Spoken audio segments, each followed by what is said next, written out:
Subsidies is nothing but what government gives discount to the poor farmers. The economic justification of subsidies in agriculture is at present a hotly debated question.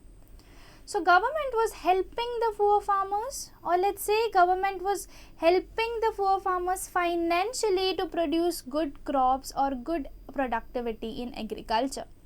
So government were giving farmers the subsidy. So the subsidies which were given by the government was a hotly debated question. Some people were against it. Now, it is generally agreed that it was necessary to use subsidy to provide an incentives for adoption of new high yield variety technology by the farmers in general and small farmers. So green revolution was introduced in India. The green revolution which was introduced in India required the use of high yield variety seeds. Now, the high yield variety seeds were easily accessible by big farmers, but it was not accessible by general and small farmers. So government started providing general and small farmers with the high yield variety seeds. That means government were helping them to buy those seeds, because of which they can produce crops and they can increase the productivity in agriculture. Any new technology will be looked upon as being risky by the farmers. Subsidies were therefore needed to encourage farmers to test the new technologies.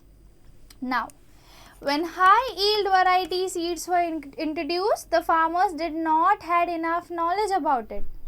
The farmers thought that this is something very risky and it can deteriorate the quality of soil. Hence, like this, if any new technology was coming up, the farmer would look at it as some risky thing.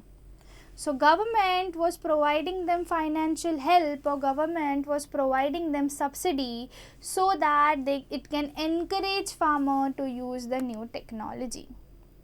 Now, some scientists believe that once the technology is found profitable and is widely adopted, subsidies should be stopped out, or subsidies should be phased out since their purpose has been served.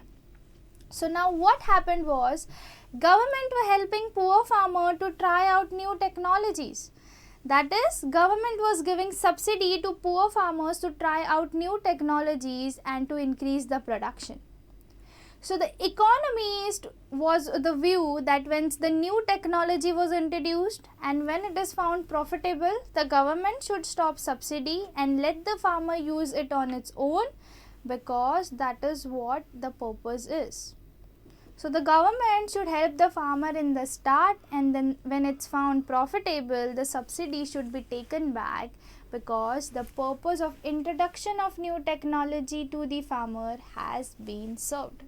So there was various debates that were ongoing because of subsidies.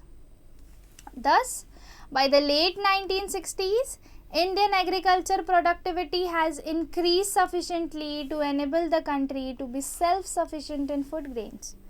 So after introduction of land reforms, land ceilings, after abolishing intermediaries, after introducing green revolution and providing subsidies, by the late 90s, Indian agriculture was flourishing. Indian agriculture productivity was increased, and hence India was no more importing food grains from USA. So agriculture productivity had increased sufficiently, and India was enabled to be a self-sufficient country in food grains.